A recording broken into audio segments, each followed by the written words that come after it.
Yes. Well, I'll get it ready. We're going to call the St. Clair County Board of Commissioners meeting in order. Stand for the pledge, please. Pledge allegiance to the flag of the United States of America and to the republic for which it stands, one nation, under God, indivisible, with liberty and justice for all. Roll call. Commissioner McConnell. Here. Commissioner Baldwin. Here. Commissioner Beeden. Here. Commissioner Dunn. Here. Commissioner Rushing. Here. Commissioner Vandenbosch. Here. Chairman Bohm. Here. Item 3, additions, deletions, changes to the agenda. We have a removal of an item which would be 11N. We have a motion. So moved, Mr. Chairman. Support. All in favor? Aye. Those opposed? Approval of the agenda. So moved again. Support. All in favor? Aye. Item 6, proclamations recognizing Jim Wilson from the transit. Minutes. 5. Oh, shoot, I'm sorry. Jumped ahead on it. Minutes of previous meetings. Andy. I move to support the approval of the minutes of the previous meetings. Support. Discussion. All in favor? Aye. Okay, now on to the proclamations. Proclamation for Jim Wilson. I would make a motion to approve the proclamation recognizing Jim Wilson of Blue Water Area Transit. Support. Discussion. All in favor? Aye. Item 7, consent agendas, item A through G. This time, Mr. Chair, I'd like to make a motion to approve items 7A through FG on the consent agenda. Support. Discussion on any of these. All in favor? Aye. Those opposed. Item 8, reports of standing and special committees. I'm going to start with you, Mr. McConnell. I have nothing. We did have an emergency management meeting, but, you know, the Zoom meetings are still tough. You don't get a lot of information, but just. So they did a town hall that you're talking about that, and you were part of it. Yep. I watched it after the fact. I thought it was pretty informative. They did a good job of, laying out the water levels and what happened. So, it's my district. I have received probably a half a dozen phone calls now. That is the third time in 5 years, I think, some of those people have actually got it down there. And it's been tough, big time. You get. Now, they talk about St. Clair being in flood stage or at different times. Is there? East China, there's one particular area, Point Drive, if you go to Marine City, like the little grocery by the Edisons, between the Edison and the little grocery, there's that area in there that's a Lowe's, and there's that canal system. I think there's 200 homes roughly, give or take. Right now. Yeah, that were affected in it, by it. And I mean, the last time I remember it fairly recently, but I know some people that live in that area, and they've probably been through 4 or 5 of these things in, X amount of periods. I remember the 86 high water, that was And it bad. came up extremely quick. This one really came up fast. And I know they're working with the Coast Guard cutters, and, a lot of times with the wind, too, when you get that wind shift. Jay, you understand that better than anybody. Yeah, well, in this case, the water issue down there was really from ice jam. So on my side where I'm at, my water actually goes down. Yeah. Because that ice jam, what happens is that current pushes those shards of ice and they literally pack to the bottom of the channel. The second one, they didn't even have the ice jamming again. My understanding that the strong winds that just kept pushing it, pushed the water and pushed it back up. So, I mean, it was. And there's 3 to 4 different choke points in the river. One's south of Elginak, there's one north of Elginak, there's one by Roberts, and then there's one north of Marine City also. And it's depending on where it jams up, how fast you get the flooding and where. Yeah, so Is Justin on tonight on the call? Do we know? I don't believe so. I'm unable to see who's logged in. Okay. Yeah. No, so he's been dealing with that, so. Because I questioned Justin. I said, listen, Justin, since you've been on here, I said, we've got a pandemic, we've got floods. I said, previously, emergency management, when I was sitting on we'd go to the meetings and all we talked about is this was an exercise, and since Justin's been, everything is live, right? I mean, we've got all these different things going on. It's Crazy. and he's doing a good job. So, that's all. Georgia. So we had the retirement board meeting this week, and it's a little tougher on Zoom or on WebEx, but the reports are still good. Each time the reports have come back really positive. So, hanging in there. And then Metro Planning, we are, I guess, in the middle of the master plan update. And so they're working, I think, with IT to maybe get some different things on the website, because what they're running into for this year is generally a lot of this requires public hearings. And the public hearings, are going to have to look a little different until it's okay to meet. And so those are some challenges that they're facing with getting the master plan done. But other than that, all's well. Okay, Lisa? The health department had a call this week, and they're working through the Everbridge system, using that to help get people scheduled for the vaccine. They're moving as quickly as they can through that. They've received some good feedback from the citizens that are able to get it, and we're always hopeful that we can get more vaccine. Lisa, do we know the numbers that we're getting now, roughly? How many? It varies. Okay. Each time there's an allotment, they put in, I think, for 2,000, and they got 800. So it varies from time to time. So they have the ability to vaccinate up to 1,000 people in one day, with 20 RNs or people vaccinating. So it's a pretty, they've got the system down. They just physically need the vaccines. Yeah. So they're working their way through that. And then the library system, I think we all received an email to try to go there next Friday. So if you're able to attend that meeting, that would be great. I don't think I got it. I think I did. When did it come through? Probably library board. I don't necessarily know. Did it go? Okay, it didn't come to us. Yeah, everybody. I think there are a Okay. few people. All right. I'd have to look. But Well, I want to tour the landfill still, so if you want to tour the library, we can. Package deal. Yeah. Hey, I had a question about the registration for the system. Once you go on and register, there's nothing else you have to do? Hold tight. Yep. It just takes it and puts you in where you belong? Yep. You're in a queue. It's kind of time stamped, so they know who's next in line. And if let's say your appointment is tomorrow at 8 and you can't make it, you don't necessarily lose your spot in line and start at the bottom. You just have to wait for the next clinic to come around. Okay. And they'll I've had a few people call and said, I went on and I registered, but it didn't tell me what number I am, how far out I am. It didn't tell me anything. Yeah. And I just, This is for your own part. You're not 65. I'm not 65. I got a few years to go. Yeah. All right, thank you. okay. Duke, No, nothing tonight, Mr. Chair. David. Two things. One, I want to give a attaboy to the road commission. I represent 6 townships, and I did not get a single complaint, and they seem to do an excellent job clearing the snow. So I think they did. St. Clair are very proud.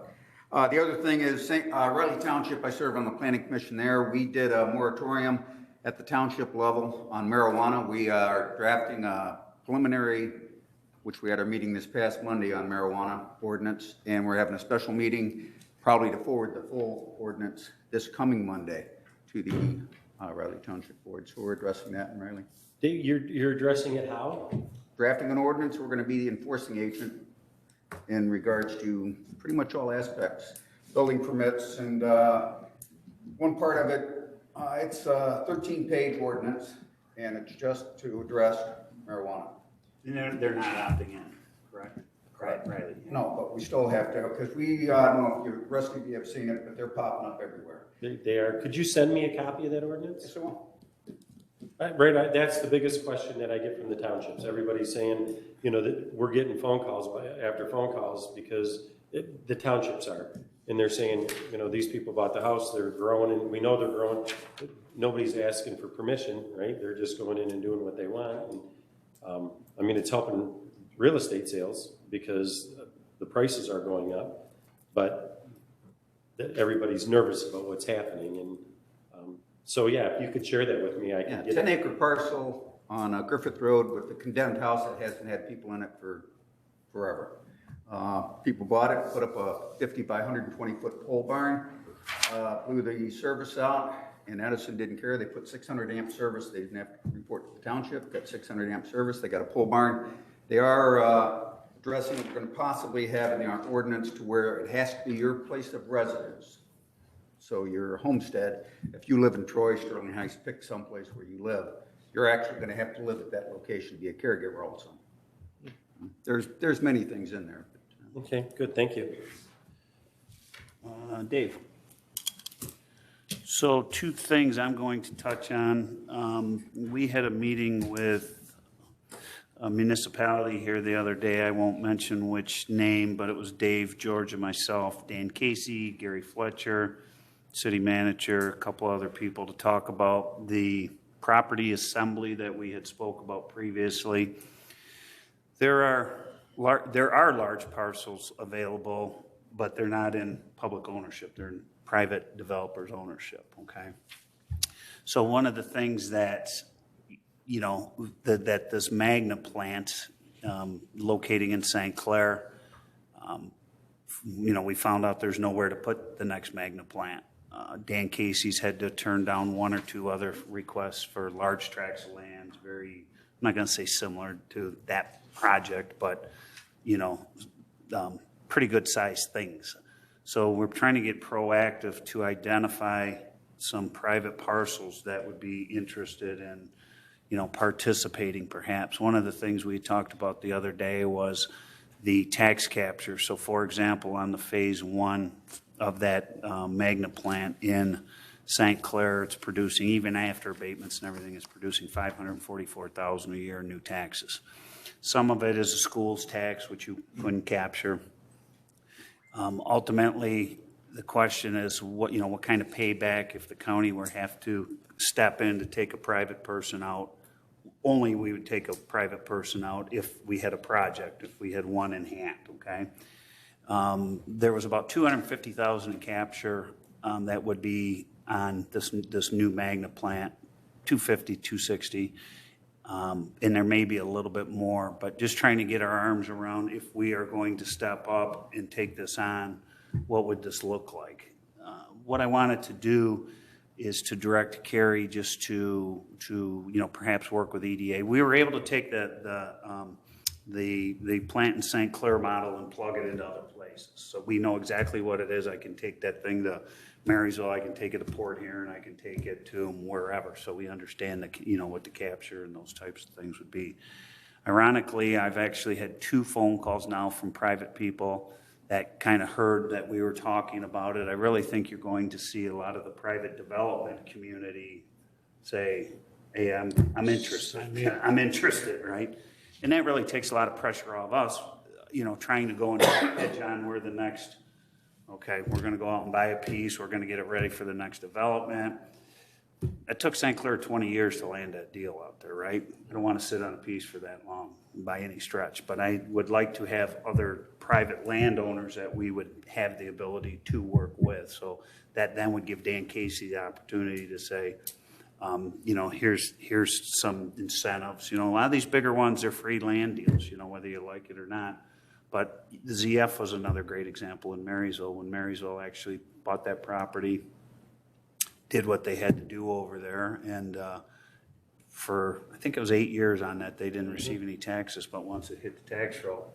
$500 a year. $500 a year, yeah, so that's just phase 1, for example, in Magna 544. There's a phase 2 and there's a phase 3 coming. So 544, will turn into, I'm not gonna say $1.5 million, but probably north of $1 million all day long. So I think it's, and I think the question was answered previous from the board. I mean, we don't need board action on this, but if we would like Carrie to pursue this some more, I would like her to sit down with the EDA and just get a better hard, fast numbers. This is what we're, this is exactly what we're talking about. Jeff, are you thinking like a tax increment district, like a DDA is? Essentially, yeah. The land bank actually, believe it or not, has a lot of authority to what it can do. And so for example, what we had talked about, and this isn't 100% in stone, but what the deal would be is you would go out and identify a private property owner. You would get an appraisal, have them get an appraisal on the piece of property. They would give you, a couple-year period at that price. they still can sell their property. It doesn't attach them to you, but if we get somebody, the property owner all of a sudden doesn't say, yeah, $1 million, and by the way, I want 2, you know? I mean, you're gonna have some preset parameters go. It would almost be like an option, I guess, better lack of choice words on the property. So, you know, you have an option, then when that would get executed, when we had the deal signed, and the company's on the hook to purchase the property, like the St. Clair deal. If they backed out, they weren't getting free land, they had to pay, you know, we're not gonna put ourselves in harm's way on this stuff. But between Gary and Dan and the conversations, I thought it was some real good dialogue. One of the things I found interesting, the particular community we were in, the zoning was a little funky on it. So to talk about getting it rezoned for maybe a PUD, so there's a lot more flexibility. Bottom line is these things have to be ready, and what's a rezoning, Georgia, 90 days on a Yep, rezoning? 90 days. So if we had the next big player come along, we couldn't put it on this piece of property because the zoning's not. Minimum 90 days, right? I mean, that's notification and everything. Yeah, I mean, if you can hit each, so first it has a public hearing at a township or city, and then it's a public hearing for the metro planning, and then it goes back to the municipality for another public hearing. So as long as you can make each meeting, depending on when they meet, yeah. So 90 days is So the I earliest. think identifying these pieces, meeting with the individual townships and cities, those who are interested, and then streamline and say, okay, like you said, the meeting the other day, it's like, oh, we're gonna have to get this zoning changed. We're gonna have to, you know, I mean, there's some things that will come, you know, on the checklist that the county and EDA will have to work with the, you know, townships and municipalities on this to get them more ready. And, so kind of where we're at with it. It was very good, very positive, and if we want to be serious, this is the kind of stuff we got to do. Then later tonight, actually, Commissioner Van den Bosch and I have to jump on a 7 o'clock Zoom meeting with Marine City. We have been part of 3 different meetings now down there to look at some waterfront acquisitions. Our last meeting ended up with Chris Bunch. A lot of you are familiar with Chris, Six Rivers Conservancy, to help facilitate perhaps a DNR ask. If you come into Marine City, and I'm not gonna, belittle it, but I'm an avid boater. There's absolutely no reason for me to come down the Bell River and stop and go and enjoy their downtown. And Marine Cities does a wonderful job, but they don't have any of the public access piece. So we met with a handful of different peoples. We identified some property owners down there. There's some private investment going in Marine City right now with Rose Marina, who's does very well known, and down in the southern end, he's purchased some stuff, doing some improvements, some additional improvements, and then there's some property. The first piece that I would say we're focused on, the city owns 135 foot of frontage, and that individual has roughly 800, give or take, along there, and they had expressed a willingness to, to talk, per se. So what we're trying to do is get a DNR application in. April 1st is the deadline. Nobody wants to wait until another April to do it, so they're kind of working on getting this in to the ask. It doesn't mean it commits the city to it, but it's that first step in the right process. Did I miss anything? No, and it's a multi-step approach is what we're looking at. Start small and get some low-hanging fruit, as Commissioner Bohm said at the meeting. Let's see what we can get done right away and show a need and a use for it. And then maybe being able to extend it in different areas with different development grants and that. And Chris was vital. I mean, what he did, we moved that project along more in 3 meetings in 3 weeks than they've done in probably 10 years. Just with his abilities. And Yeah. it was great. Good. Willing sellers, willing participants, and hopefully we'll keep our fingers crossed and do something down there. So that is it. Item 10, unfinished business, none. Item 11A, approval. You got citizens. Oh, yeah, Citizen. I'm sorry. Did we have somebody? I got an email earlier today. Steve Williams. Yes, can you hear me? Yes. All right, great. Hi, Commissioners. My name is Steve Williams. I am a 12-year county commissioner from Livingston County. and recently came to your fair county, so I know what you deal with. I know that my topic is law enforcement, and you'll tell me that perhaps that, well, that's the prosecutor and the sheriff, but you all set all the budgets for all the departments, and you also are responsible for answering lawsuits. So this is why I'm coming to you for the second time. Commissioner Vanden Bosch is my commissioner, so I know he was not on the board last fall, but I'm calling to address an issue of a failure to prosecute for repeated break-ins at our home here on Markle Road. You've got my email address and my phone number. You're welcome to call me afterwards. I can give you the 3 police reports, and there were actually 4 incidents, and I have had multiple calls, my wife and I, and dealt with the victims advocate folks in the prosecutor's office. We've sent registered letters, we have deputy reports, and we are not getting any action. There was a felony arrest warrant issued at one point, but then it was dropped. And the argument is that this is a civil matter, which it is not. Breaking and entering, regardless of if it's a family member, especially when it happens over and over, is not a civil matter. It's a criminal matter, and yet we're getting almost no response. I believe this is because the perpetrator is the daughter of one of your deputies.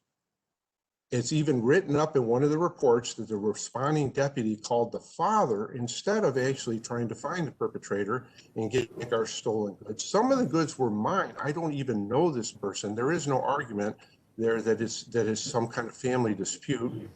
The warrant was issued for $5,000 in stolen horse tack, but not for the $20,000 horse, which has now been relocated out of state. The perpetrator received a traffic ticket in St. Clair during the time that this had been reported, and yet she made a court appearance, but nobody went and picked her up on an arrest warrant. Now, I've looked at my taxes. In St. Clair County, you're charging for your general fund about $1.5 million over what Livingston County does, in addition to a lot of special millages. So I can tell that your sheriff department and your prosecutor's office are well funded. I do not understand why they're saying that this was a crime, but it's a civil matter. So I'm paying the salaries of all these attorneys and law enforcement, but they want me to go hire an attorney and pay for prosecution when it is a criminal matter. And Mr. Williams, you got about 20 seconds left to tie it up. Okay, and understand, I'm not anti-law enforcement. My father was a military policeman. I served in the 300th Military Police Army Command. And I was, as a county commissioner, you're welcome to call Mike Murphy, Livingston County Sheriff. You can call a prosecutor, you can call Chief Judge Mike Hattie. I am pro-law enforcement, but this is interesting that you have nepotism on tonight as one of your topics coming up under new business, because this is a prime example where somebody is not being prosecuted because of their ties to law enforcement within the county. Thank you. Thank you, Steve. Okay, we're going to move on to unfinished business, none. Item 11A, new business approval of county disbursements. At this time, I move to to approve the January 2021 county disbursements in the amount of $15,848,395.47. Support. Discussion on any of the items. Roll call. Commissioner Beaton, Yes. Commissioner Rushing, Yes. Commissioner Vanden Bosch, Yes. Commissioner McConnell, Yes. Commissioner Baldwin, Yes. Commissioner Dunn, Yes. Chairman Bohm. Yes. So we could do items B through H if we want in one motion. If there's any questions on any of those, please ask, but I would look for a motion to take items 11B through 11H, all regarding policies. I'd make that motion, Mr. Chairman. Support. Is there discussion on any of those? All in favor? Aye. Those opposed? Item I, the Health Advisory Board reappointment.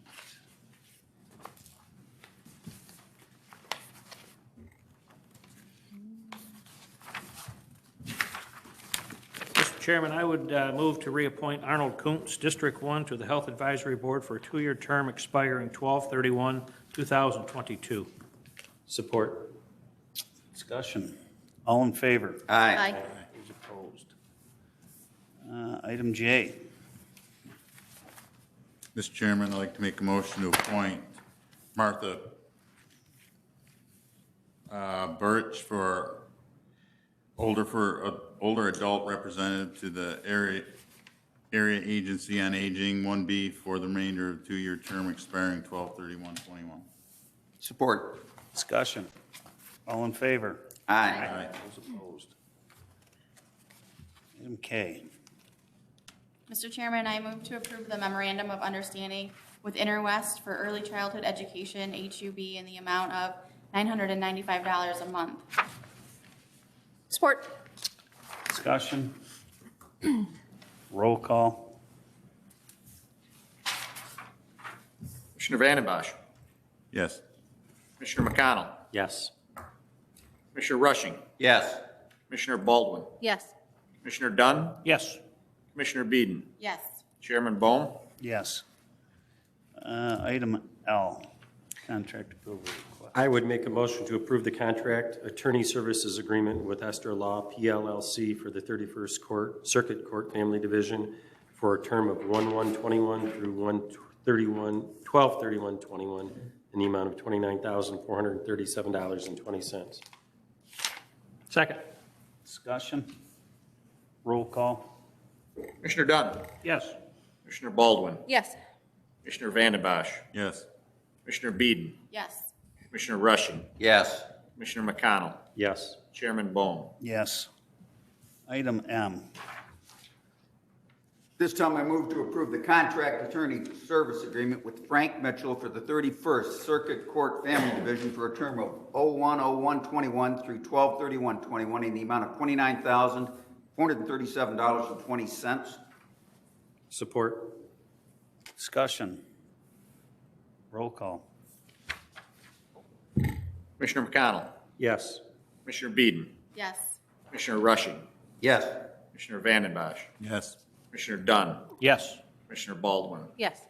Chairman Bohm. Yes. Item N was taken off the agenda. Item O. At this time, I'd like to make a motion to approve the contract attorney service agreement with Robert W. Carson, PC, for the 31st Circuit Court Family Division for a term of 1/1/21 through 12/31/21 in the amount of, can you guess? $29,437.20. Support. Thanks. Guess everybody gets the same pay. Discussion. Roll call. Commissioner Rushing. Yes. Commissioner Dunn. Yes. Commissioner McConnell. Yes. Commissioner Beeden. Yes. Commissioner Baldwin. Yes. Commissioner Vandenbosch. Yes. Chairman Bohm. Yes. What do we got? Item P. Item P, yes. Mr. Chairman, I'd move to approve the contract attorney service agreement with Sharon Parrish for the 31st Circuit Court Family Division for a term of January 1st, 2021 through December 31st, 2021 in the amount of $29,437.20. Support.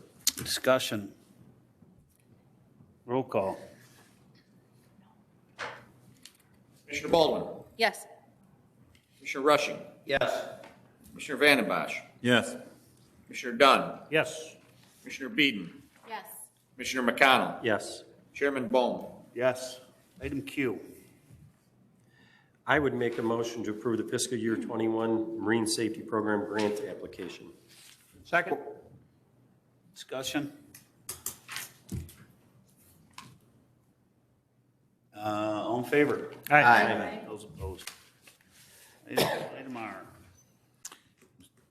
I'd like to make a motion to approve the fiscal year Michigan Mental Health Court Grant Program. Subcontract with Blue Water DRP. Support. Discussion. Roll call. Commissioner Baldwin. Yes. Commissioner McConnell. Yes. Commissioner Dunn. Yes. Commissioner Beeden. Yes.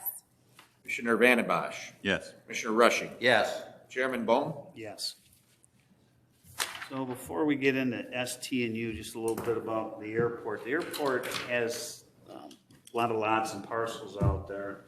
Some of them are for sale and some of them you can only lease. It's a real funky deal. I don't know if it was because of the funding that we received through the years on that, but when you go out there, and we had talked to the state to try to get it changed before, you can't, because, you know, sometimes leasing a piece, you know, people don't like putting buildings up on leased properties and stuff, so you'll see these weird leases come up every so often. Is that a good explanation?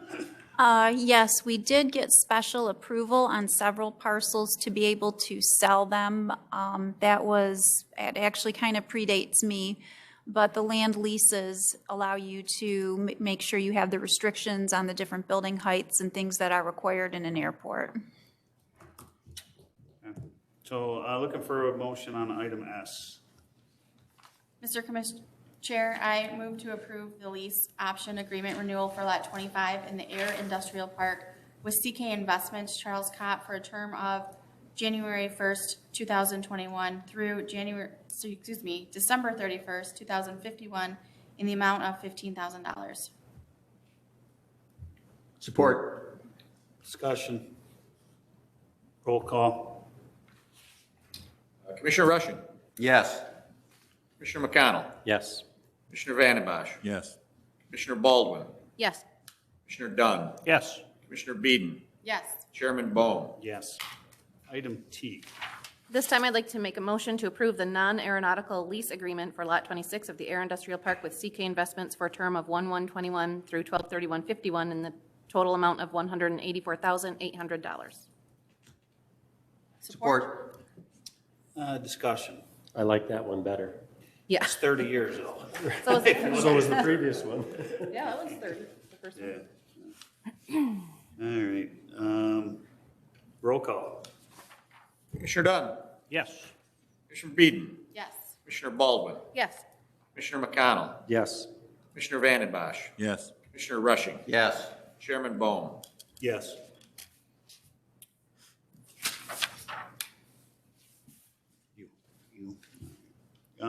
Item U.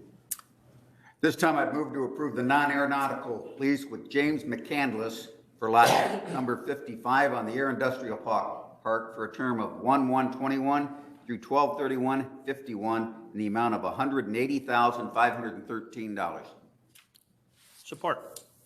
Discussion on this. Roll call. Commissioner Vandenbosch, Yes. Commissioner Rushing, Yes. Commissioner Dunn, Yes. Commissioner Baldwin, Yes. Commissioner Beeden, Yes. Commissioner McConnell, Yes. Chairman Bone. Yes. So item V, the landfill asphalt paving. Before we get into this, I talked to Matt today, Carrie, about coming to us at our March meeting to discuss what he had spoken with you.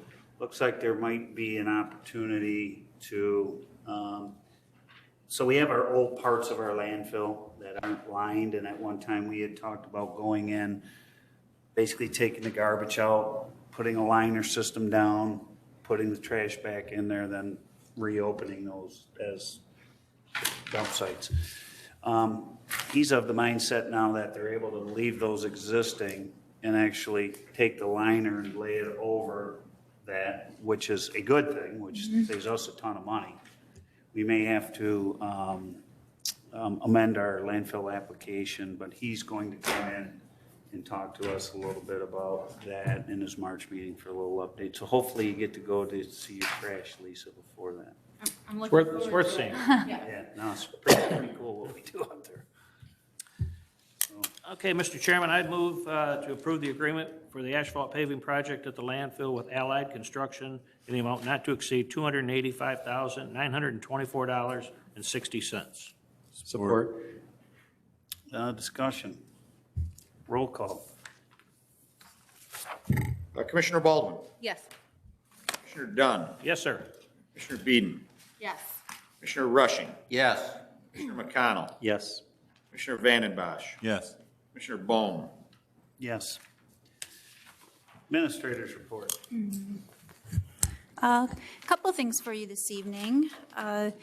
This month, we sold the last credit that was available in the county's Wetland Bank, so all the credits have been sold. We're pretty excited about that. This has almost been a 20-year project, so it's good to see the final credit sold. In total, we had 15.49 credits.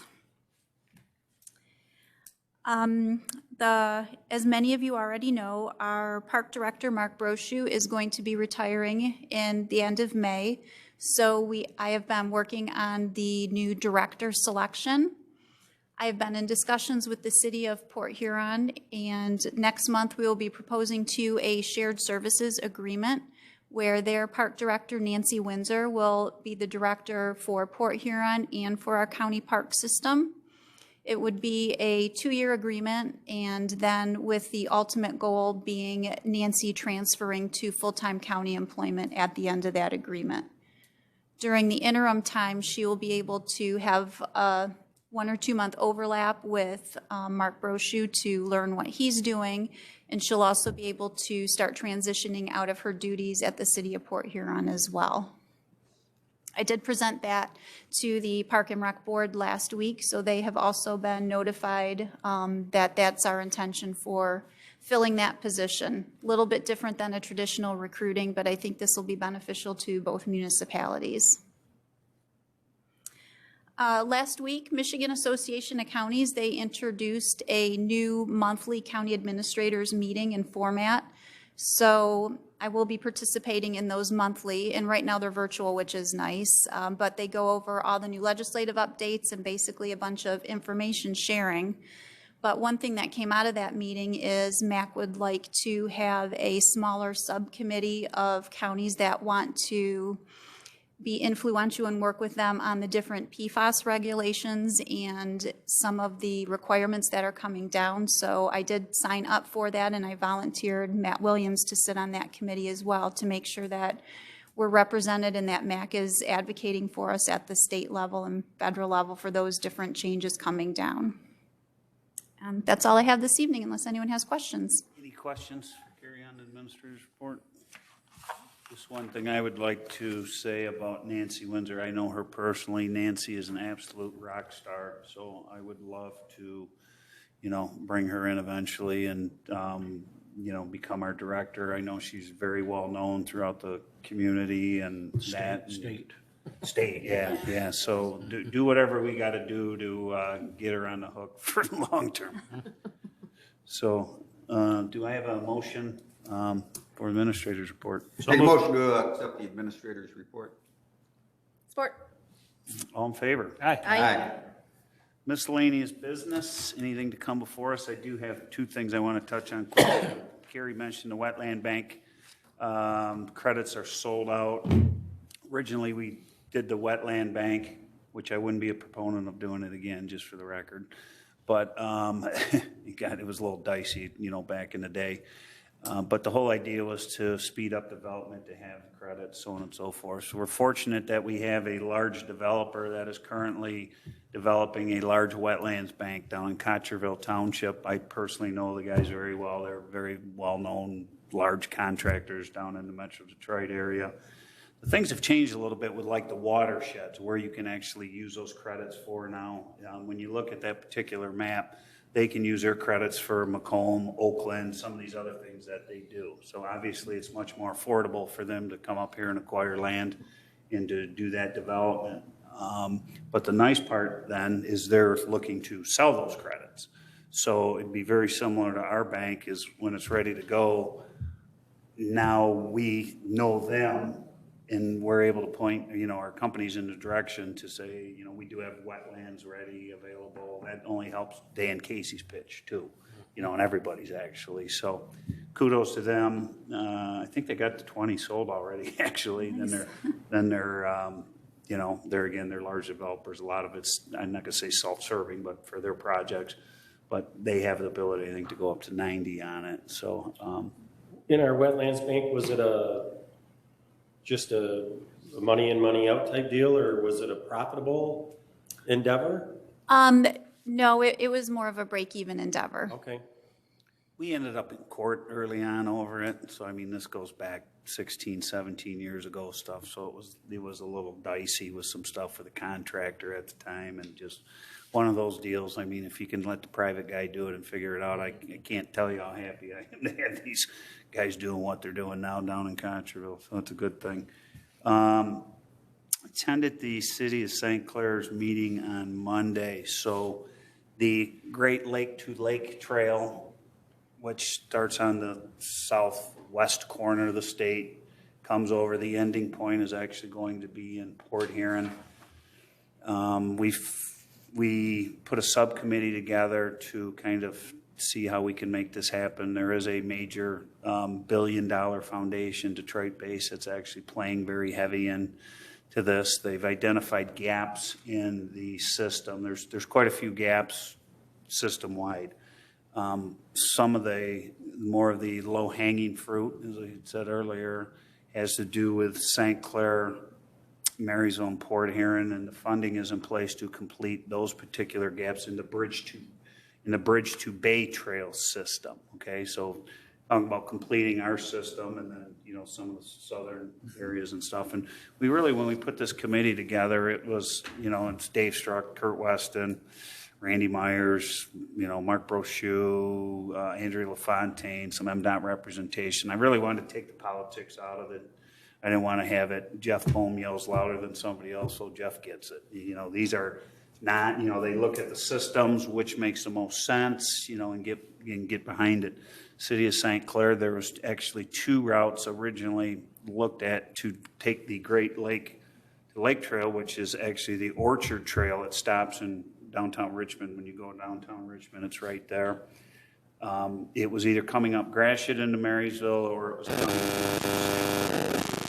proposed routes to get to the connectivity to the trail, and they had felt that coming into St. Clair, because to be quite honest, you go down Fredmore Highway, it's all county easement. There's path of least resistance, right?